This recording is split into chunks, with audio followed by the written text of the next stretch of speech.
Our fight against an invisible enemy has turned life in America upside down. The outbreak spreading across the U.S. The anticipation of what may happen has us not just cold, but frozen. Hey everyone, this is Emmy. And I'm Nick. We may have come in contact with the coronavirus. And are currently in a 14-day-long self-quarantine. So we're gonna try and make the most out of this. Welcome to our Quarantine-cation. The Quarantine-cation. I'm having throwback feelings. It is Throwback Thursday. We're recording this on a Thursday. Last time I think it was a Friday. Yes, yeah. And 6 months ago, almost exactly, or 6 months ago exactly, I can drop the almost, Emmy and I started a podcast because we had to flee Colorado after thinking we came in contact with the coronavirus. It was very early stages, like mid-March. It was really right when it hit. Yes, and we were in quarantine for 2 weeks. We did the 2-week-long quarantine. Mm-hmm. And in it, we were like, let's make a podcast together. And we made a podcast together called Quarantine-cation. Quarantine-cation. Yes. If you are a returning listener, thank you for tuning back in. And if this is the first one, after listening to this episode, you can go back and I would start with number 1. When you, if this is your first episode. I'd say yes. That's usually a good place to start. Yes, yeah. And we're doing this because the day we release it will mark the end of the LNK is Greater Than initiative, which is a program both Emmy and I are ambassadors of. So Emmy, describe what LNK is Greater Than. LNK Greater Than is a group of people who want to promote safe living, basically, safer lifestyles and just how to handle COVID in Lincoln. So that's going to include wearing your mask and socially distancing and washing your hands. All those things, when you put them all together, mix them up in your little pot, then you have a socially and safe thing going for you. Yeah. I don't know. I feel like you just put me on the spot. I did totally put you on the spot. So how is your experience now that the program has ended? What has been your experience with how have you liked doing LNK's Greater Than? What are your thoughts What are my thoughts? I think it's awesome. I think that it's awesome in general when you get a whole bunch of people our age and in and around our age together to promote something that's super important. Mm-hmm. And we've been living with COVID now for the last 6 months, like you've said, and it hasn't left the chat yet. COVID is still here. So it's really important that we're taking it seriously and promoting the steps that you can take to handle it well now so that eventually it will be done. The thing, I guess, the thing I've enjoyed the most about it was the sense of community. You talk about all the people around our age coming together for a greater good. Mm-hmm. And the biggest, I guess, downside of the pandemic is that lack of community. Yeah. And it I guess it restored a sense of community for me. So that was cool. Yeah, we're back. Welcome back, community. Yeah. Well, even thinking about it, the last 2 days we've been sitting and at the Foundry, mm-hmm. which is somewhere we used to spend almost every single day at. Yeah. And that was our little sense of community. And mm-hmm. then when we recorded the first podcast of this, we didn't realize that we weren't going to have the Foundry in our lives for the last 6 months. So it is. We found a sense of community in something that was great. And now we're slowly and safely starting to get our sense of community back. Yeah. And even that new normal that you're just kind of talking about. Yeah. We went to the Foundry today and it was the first time we'd been in a while, and wearing a mask in a coffee shop is just different.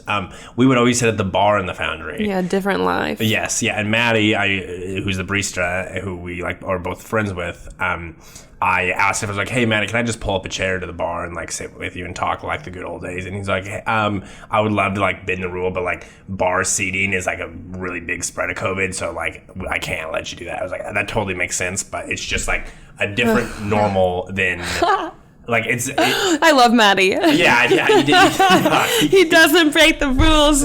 Maddie, you're my inspiration. Mm-hmm. Sorry, I pounded the table again. I was passionate. Yeah, yes. Go Maddie. Okay, so for our recap, for our comeback episode, one and only probably. Maybe we may do another one. Let's just do this forever. Yeah, yes. I thought it would be cool to recap themes. I listened to about half of them, and I thought when we were making the Quarantine-cation, I thought I would never listen to them. And then, like 6 months later, it was a good journaling exercise. Yeah, that was one of your things that I wanted you to do. Do you remember? Was journal? Yeah, that almost made one of the themes, or the things when we throughout Quarantine-cation, we were suggesting what the other did. But I isolated 3 themes that we talked about throughout the Quarantine-cation episodes, and I thought it would be good to recap those themes and then use that as a way to discuss what's happened since in the past 6 months. Let's do it. Okay. So we watched The Tiger King, popular Netflix. We just finished it. And we just started it a couple hours ago. Yeah, we started it right when I got done uploading. We started at 4:30, and now it is midnight. Oh, no. So Tiger King, that it still slaps. It still slaps. People try to argue with me that it's not that good. It was just the phase of the day, but I disagree. How many times did we watch it? I think we watched it 2 more times since that original binge. We did. We watched it a lot. We watched it with your parents, and then we watched it sort of with your brother, and yeah.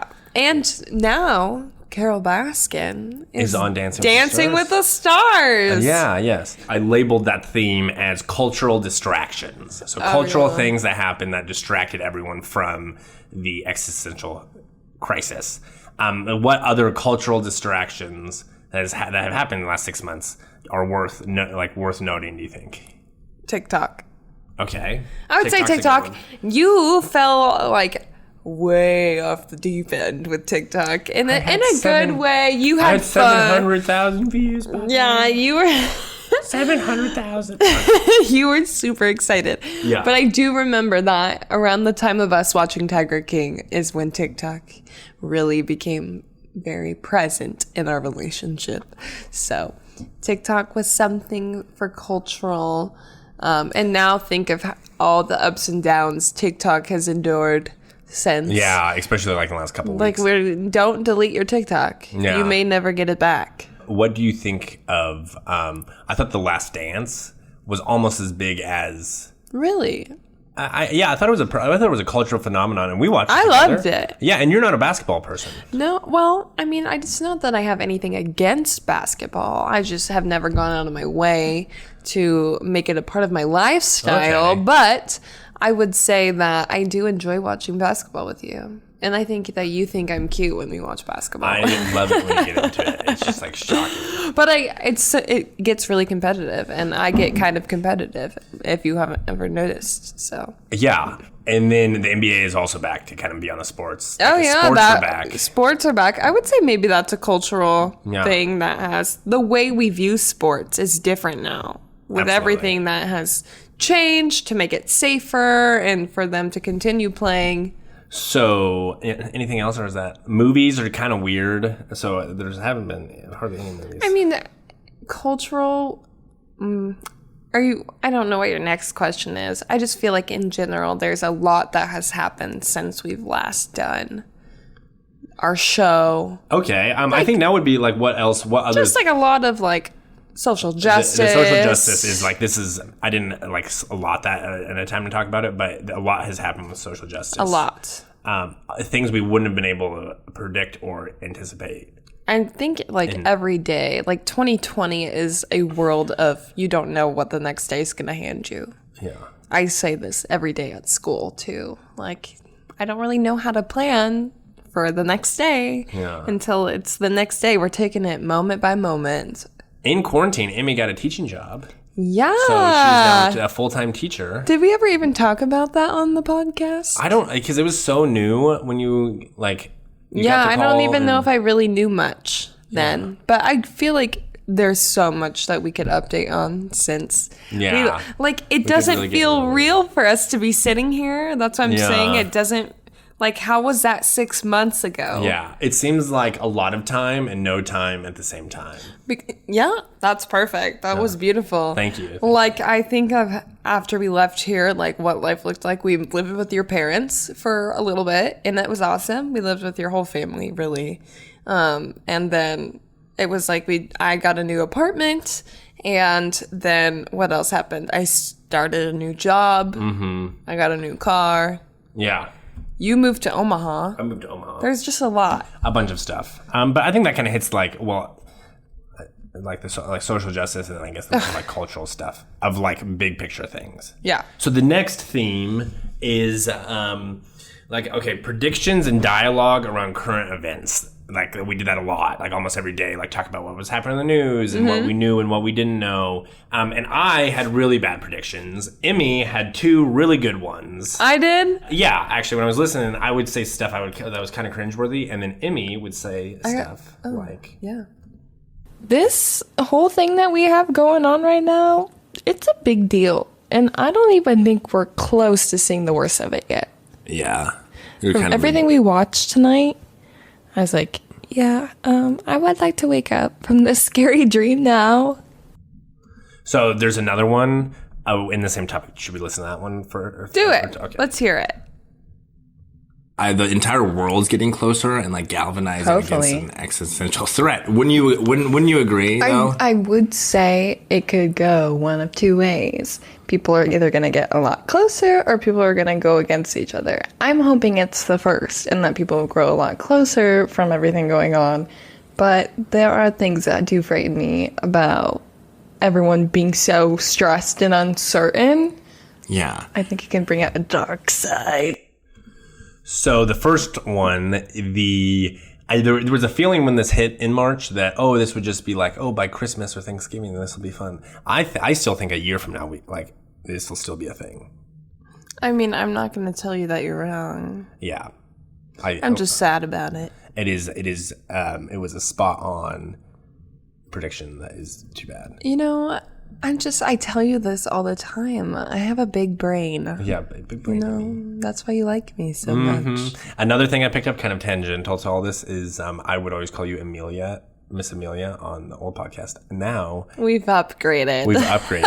So it went from Miss Amelia to Babe to Babe with like B-A-B-E with an accent. And then that transitioned to Bobby. Yeah, we just call each other Bobby now. Mm-hmm. Yep, that's it. But no more Miss Amelia, which I was listening to. I was like, that was the phase. You should. No, bring her back a little bit, just sometimes. And but back to for like a very hot minute, back to like I guess then the second prediction, for a very hot minute, everyone was like together in the fight against this, and then now there's like a whole anti-masking community, which is like you were correct in the fact that like stress and big things like it cannot bring people together, you know? Well, I was listening to My Favorite Murder today, and they kind of talked about how there's just all of this built up energy that people have nowadays, and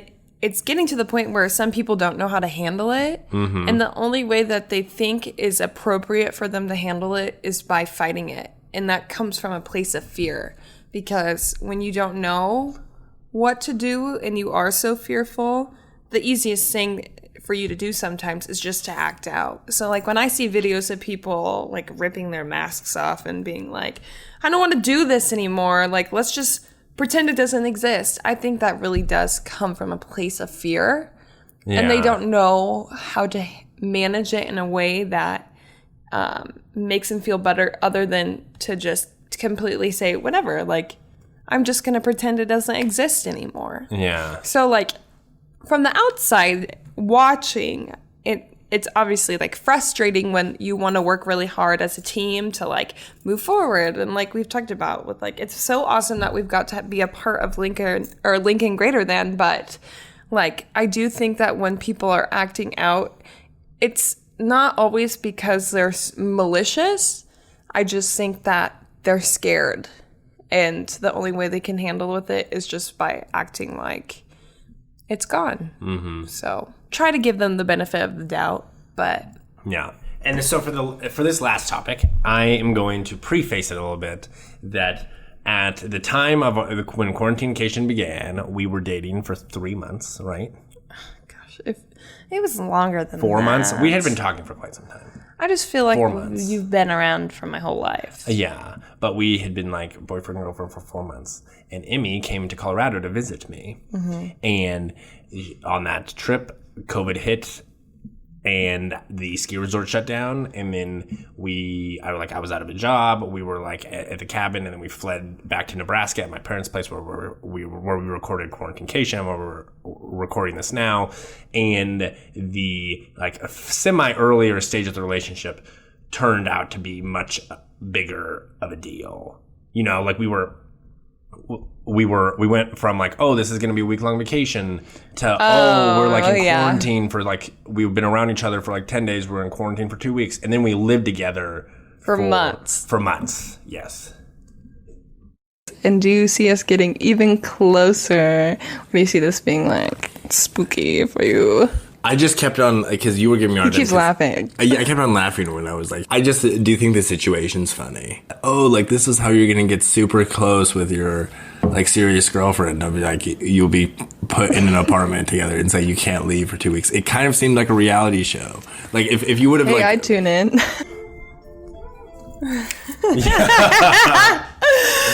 I think it's funny that you preface that we had only been dating for so long at that point, like what, 3 months, 4 months, but again, you called me your serious girlfriend. Yay.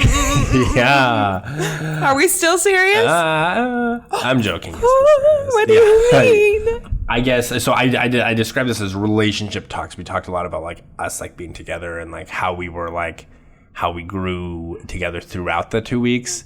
And it is like we lived at my parents' house for 2 months after that. Yeah. After our quarantine, and then I lived with you for another 2 months after that. Yeah. And so we went from like, oh, this will be a week-long vacation with us together to like, oh, we're living together for 4 months. It was great. It was a unique, and I think I like went on to say that in that.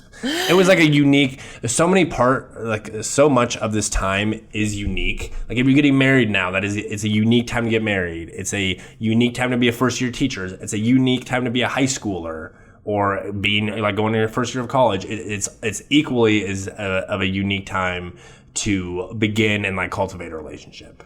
Yeah, I think we did great. Yeah. I like how you throw in unique. Just tell me how it really feels. Good? Yeah, I know. It's wonderful. Okay, good. Bye-bye. Bye. Okay.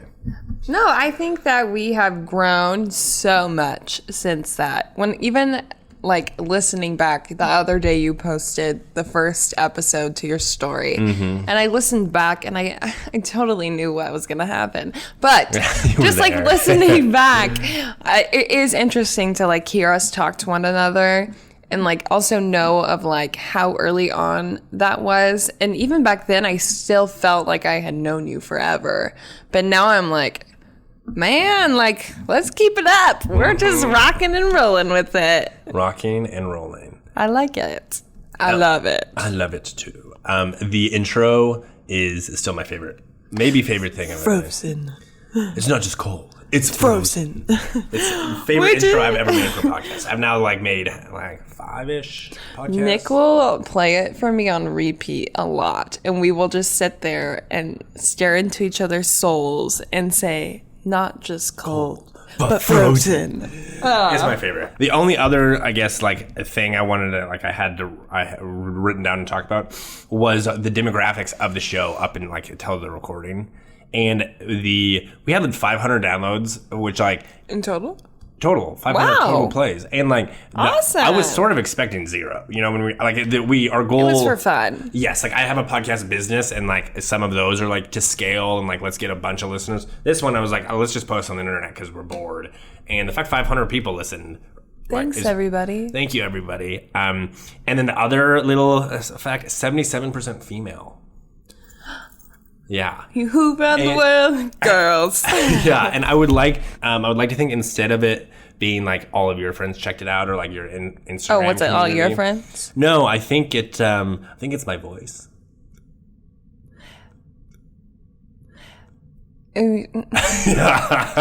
I'm speechless. Yeah, I knew that. You think it's your voice? Yeah. Why? You don't like my voice. No, My voice. your voice is great. Why do you think it's your voice? I don't know. Do you check the viewership on the Commonwealth? Is it all females? Yeah, it's like the Commonwealth is like 52% male. It's more even. Well, then you know what that means. Girl power. Thank you, everybody. Yes. I know you came here to listen to my voice. Yes, and I could get podcast viewership in general tends to skew female or skew male. It's about like 55 to 60%, and there's only a few like Call Her Daddy and My Favorite Murder are the like pretty much only the top female. Like there's way more like Joe Rogan is like mainly male, and there's a lot of like most podcasts are male focused, and there's only a handful of female ones. So the fact we're 80% female. Damn. Well, I don't want to brag or anything, but whenever I post like sound clips from our little podcast, my friends tell me that I have a really good podcasting voice. And you do. I agree. We should. I would love to podcast. Think of a podcast project again. I would love to do it with you. Oh, I have a great idea of a podcast I could be featured on. The Commonwealth. Yeah, we could get that trending. Hashtag get Emmy on the Commonwealth 2020. Yeah. That's how we could end the year. The Big Bang. The Big Bang. The Big Bang. All right. This episode is sponsored by Bang. Yeah. Bang Energy Drink. All right. Well, all right. I mean, we're signing off. I don't want it to end. Okay. Bye.